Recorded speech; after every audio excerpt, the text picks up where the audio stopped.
Before I'm going to sleep, I need to continue reviewing for my assessment tomorrow because I did not finish my review a while ago. See, I'm writing some of my there. This is about medical what I'm doing in my training. Some is about patient reposition, some is vital sign, pulse point, some is what kind of medicine I give the patient that I'm handling during the training, what kind of food we give, what kind of drink we give, and some is what is the medicine for bed sores, what cream or spray or swab or everything. And some is about what is the meaning of like this, like that, and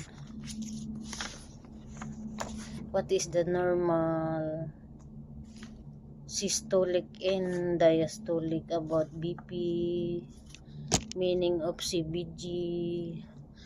And now I need to continue study about the medical abbreviation, like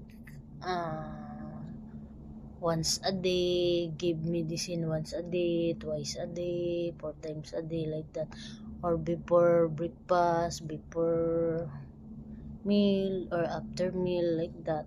And the medical abbreviation, because that's the about what I need to study for the assessment tomorrow, including the medical abbreviation. What we do in our patient we're handling during training, how many ml we give, how many mg we give, what kind of medicine need to give for the patient has stroke, high blood, hypothyroid, and like tatay, the patient that I'm handling during my training, he has hypothyroid, diabetic, and stroke, and high blood. We give tatay levothyroxine for the thyroid, 50 mg, and then the apixaban for the blood circulation, or to prevent blood clot, apixaban 2.5 mg, and Tradjenta for the diabetic, we give 5 mg for tatay medicine. And about the meaning of what is the meaning of BLS, CSSD, like that. About this one, pulse point, temporal artery, like that, part of the body. This is what I need to study. About the 7 doctors of nature, like 7 doctors of nature I memorize: sun, air, water, sleep, nutrition, exercise, what else, energy, sun, air, water, sleep, exercise, energy, nutrition, like that.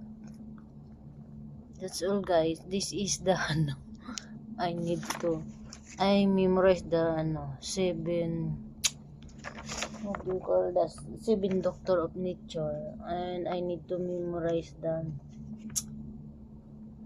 all the medicine for cleaning the wounds, what kind of cream, what we use for cleaning the wounds, all the band-aids, what we use for the, because our patient that we handling during our training has a bed sores, so we need to memorize all that kind of medicine, what we use for bed sores cleaning and putting medicine, cream, spray, and the pad that we use, what size, like this, like that. That's all, guys. Good evening and have a good night sleep, everyone. See you tomorrow. Bye.